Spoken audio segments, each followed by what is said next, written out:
Dear friends, आज का प्रश्न है कि would you like your spouses male friend और female friend to be your friends.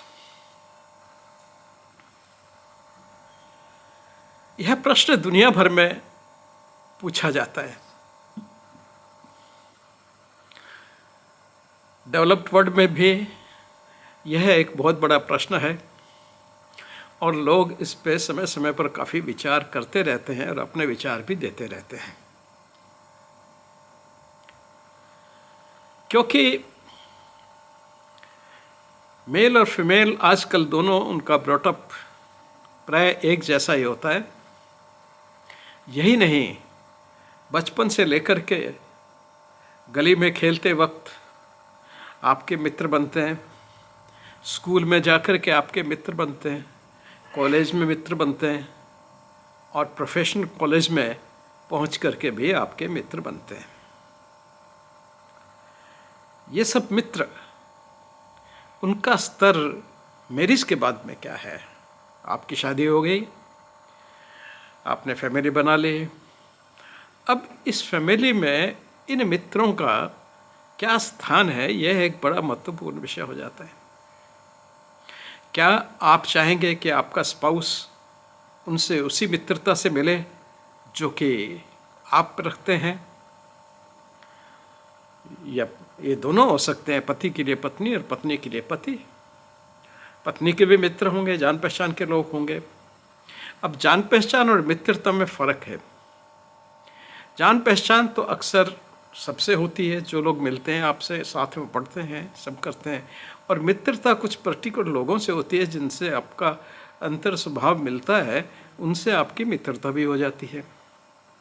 और मित्रता की फिर सीमाएं भी अलग अलग हैं, उनकी गहराइयाँ भी अलग अलग होती हैं।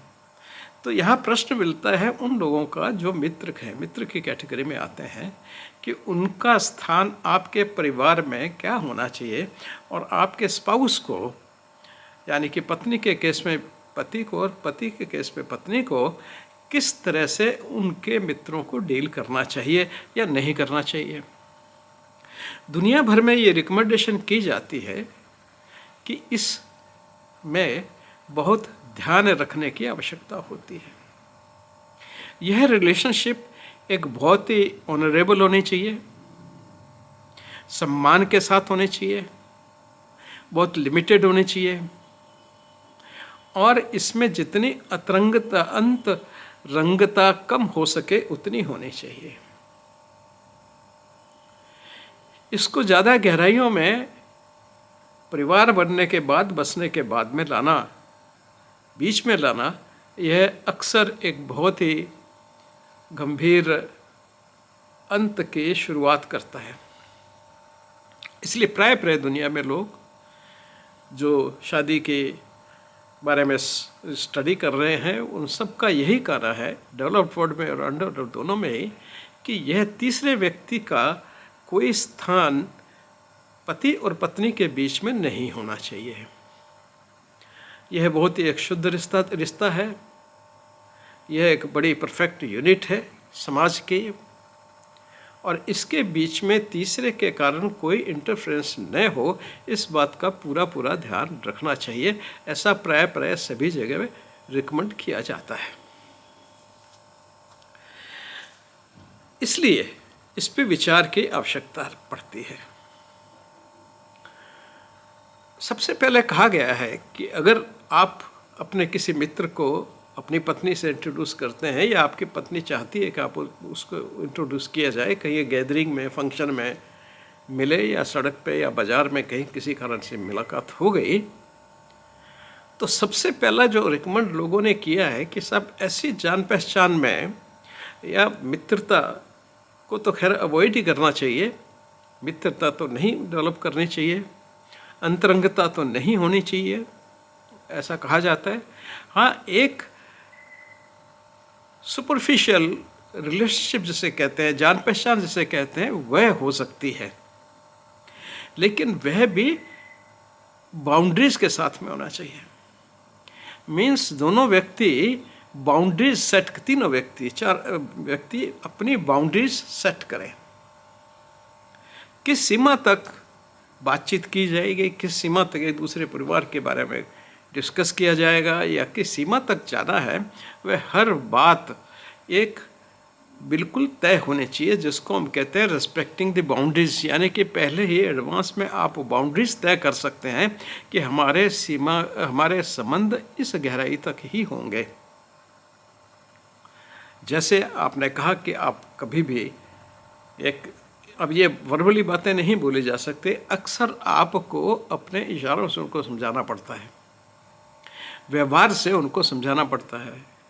आपने कहा कि मैं जब भी घर पे नहीं हूँ, तो जैसे कोई भी व्यक्ति, जब आप घर पे नहीं हैं और आपकी पत्नी अकेली है, खास करके जब तक बच्चे वगैरह नहीं हैं, तो कोई व्यक्ति नहीं आए, विजिट नहीं करे, तो ये उनको एक इनडायरेक्ट रूप से आपको बता देना पड़ेगा कि देखिए ये मेरे को अच्छा नहीं है कि आप मेरे घर में जब मैं नहीं हूँ तब आप प्रवेश करें। आप तभी आएँ जब मैं घर में हूँ, और जब मैं चला जाऊँ तो आप भी चले जाइएगा, मेरी प्रेजेंस में ही आप चले जाइएगा।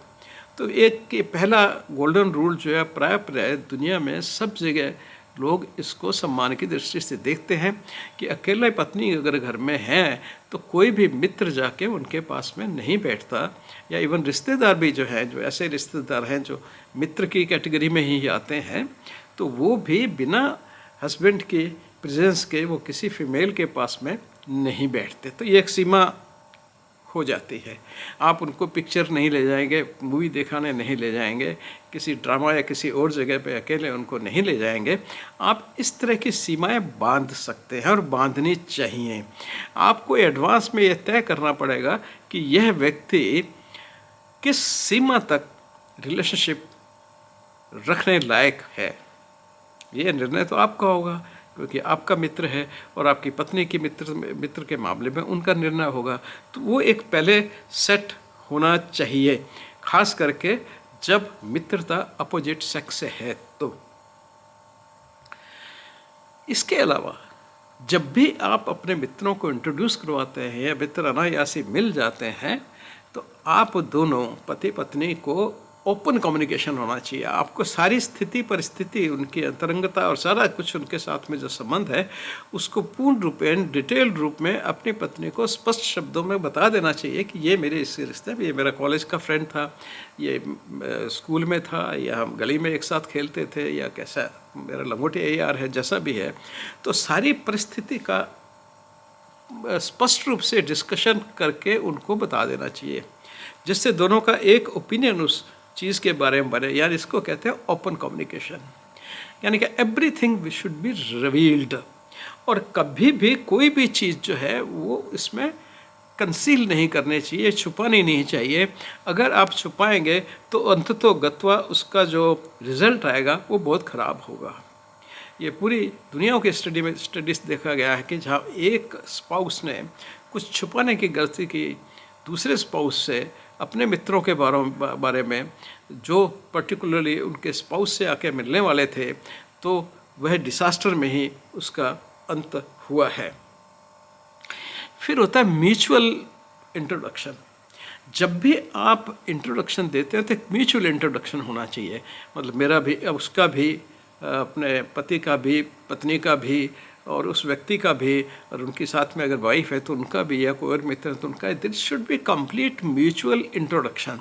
उसमें कुछ भी कंसील आपको नहीं करना है, और उसमें कभी भी आपको किसी बात को छुपाना नहीं है जो रिलेशनशिप में आपके उनके है। फिर वही कहेंगे कि अगर छुपाएंगे तो फिर वो गलत सिद्ध होगा, समय में कम्युनिकेशन ही करेगा वो सब जो है। तो म्यूचुअल इंट्रोडक्शन जो है ऑफ फुल फैक्ट्स, ये भी एक बहुत नेसेसरी रहता है पति पत्नी के रिलेशनशिप में और उनके मित्रों में। दूसरा नेक्स्ट होता है dynamics of relationship. Her relationship की अपनी एक डायनामिक्स होती है, अपना एक हिसाब किताब होता है, अपनी एक डेप्थ होती है, अपनी एक उसमें प्रक्रिया होती है। तो वह सारी की सारी आपको डिस्क्लोज कर देनी चाहिए, उसमें से कुछ भी छुपाने की आवश्यकता नहीं होती। यानी कि आप किन गहराइयों तक आप उनसे इमोशनली इन्वॉल्व थे, या किन गहराइयों तक आप उनके साथ में जान पहचान कर रहे थे, या क्लास फेलो थे, या सिंपल आपकी जान पहचान थी, तो वह सब बिल्कुल स्पष्ट रूप से जो रिलेशनशिप की डायनेमिक्स हैं उनका एक्सप्लेनेशन जो है, उनको बताना जो है एडवांस में ही अत्यधिक आवश्यकता है। अदरवाइज़ वो कालांतर में जाकर के आपके लिए प्रॉब्लम खड़ी कर सकता है।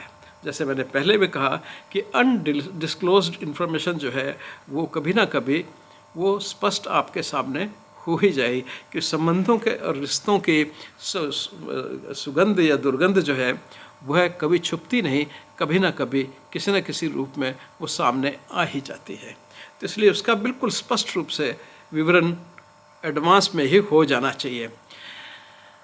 अब आता है सैंक्टिटी ऑफ मैरिज। देखिए, जो मैरिज है वह एक वर्चुअस सात्विक रिलेशनशिप कहा गया है इसको। यह पूरे ब्रह्मांड का सबसे छोटा यूनिट है।